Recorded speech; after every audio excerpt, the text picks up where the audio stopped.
अस्सलाम वालेकुम। आप देख रहे हैं मेरा यूट्यूब चैनल माइंडफुल स्कॉलर। आज जो हम टॉपिक कवर करने जा रहे हैं वो है 3 जून प्लान 1947। इसको हम पार्टीशन प्लान भी कहते हैं। अगर हम इसका बैकग्राउंड देखें तो हमें आइडिया होता है कि शुरू से ही मुसलमान और हिंदू एक दूसरे के भरपूर खिलाफ थे, लेकिन आखिरी 7 सालों में जो वाक़यात हुए उन्होंने इन दोनों कौमों का इकट्ठे रहना मुश्किल से मुश्किल तर बना दिया।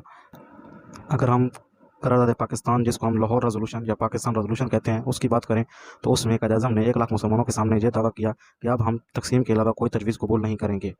तो उन्हीं दिनों जंग अज़ीम दोम भी जारी थी। तो बरतानवी हुकूमत ने क्रिप्स की सरबराही में एक मिशन को हिंदुस्तान भेजा, जिसने आकर मुख्तलिफ तजावीज़ पेश की, लेकिन इन तजावीज़ को दोनों बड़ी सियासी जमातों कांग्रेस और मुस्लिम लीग ने कबूल करने से इनकार कर दिया। जंग अज़ीम दोम के ख़ात्मे के बाद बरतानिया में नया प्राइम मिनिस्टर आ गया, जिसने आते साथ ही 2 काम किए। एक, उसने कैबिनेट मिशन प्लान को हिंदुस्तान भेजा, जो कि बुरी तरह नाकाम हो गया, और दूसरा, उसने हिंदुस्तान का वायसराय चेंज कर दिया। उसने लॉर्ड वेवल की जगह लॉर्ड माउंटबेटन को हिंदुस्तान का नया वायसराय मुकर्रर कर दिया। लॉर्ड माउंटबेटन ने आते साथ ही हिंदुस्तान की 2 बड़ी सियासी जमातों मुस्लिम लीग और कांग्रेस से मुलाकातें की, और एक मुत्तहिदा इजलास में 3 जून 47 को यह फैसला किया कि हिंदुस्तान को 2 अलग रियासतों की सूरत में तकसीम कर दिया जाएगा। अब हम इस प्लान के सैलिएंट फीचर्स को देख लेते हैं, जिसमें सबसे पहला है कि बरतानवी हुकूमत ने पार्टीशन का प्लान एक्सेप्ट कर लिया, और उन्होंने ये फैसला कर लिया कि हिंदुस्तान को 2 अलग खुद मुख्तार रियासतों की सूरत में तकसीम कर दिया जाएगा, जबकि पंजाब और बंगाल की लेजिस्लेचर ये फैसला करेगी कि उन्होंने अलहदा होना है या नहीं होना, और स्टेट्स को ये अख्तियार दे दिया गया कि वो किसी भी कंट्री के साथ अलहाक कर सकते हैं।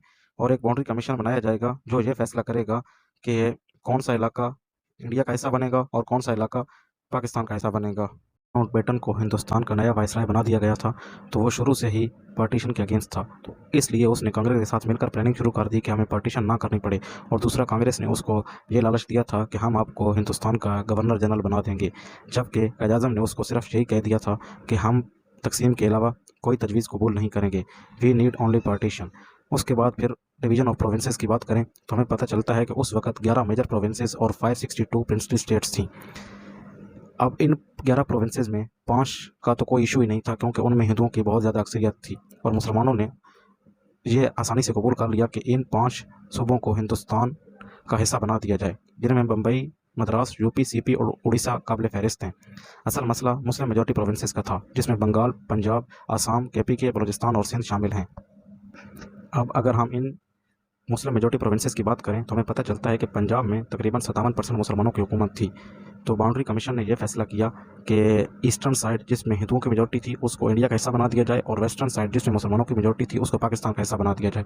और इसी तरह बंगाल में भी मुसलमानों की मेजॉरिटी थी, लेकिन कमीशन ने यह फैसला किया कि ईस्टर्न साइड, जिसमें मुसलमानों की मेजॉरिटी है, उसको पाकिस्तान का, जबकि वेस्टर्न साइड, जिसमें हिंदुओं की मेजॉरिटी है, उसको इंडिया का हिस्सा बना दिया जाए।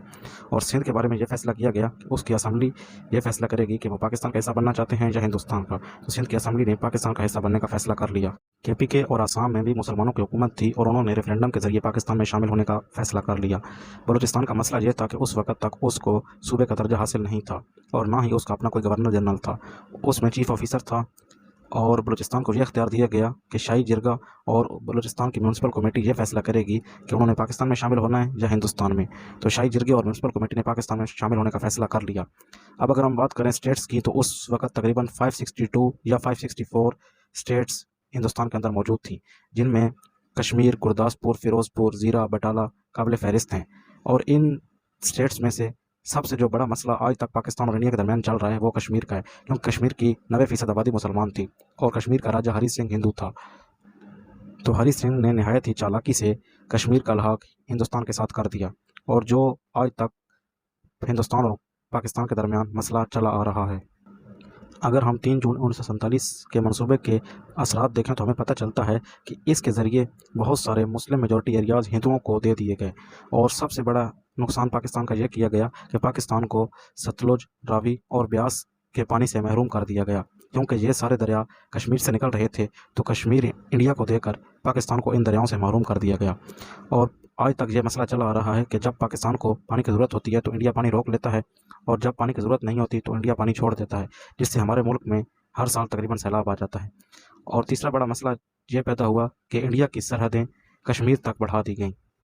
3 जून 1947 के मंसूबे को 18 जुलाई 1947 کو ایک ایکٹ کی صورت دے دی گئی جس کو ہم انڈین انڈیپینڈنس ایکٹ کے نام سے جانتے ہیں، جس میں برطانوی حکومت نے یہ فیصلہ کیا کہ 15 اگست تک متحدہ ہندوستان کو 2 الگ ریاستوں پاکستان اور انڈیا کی صورت میں تقسیم کر دیا جائے گا، اور 14 اگست 1947 کو پاکستان جبکہ 15 اگست کو انڈیا بنا دیا گیا۔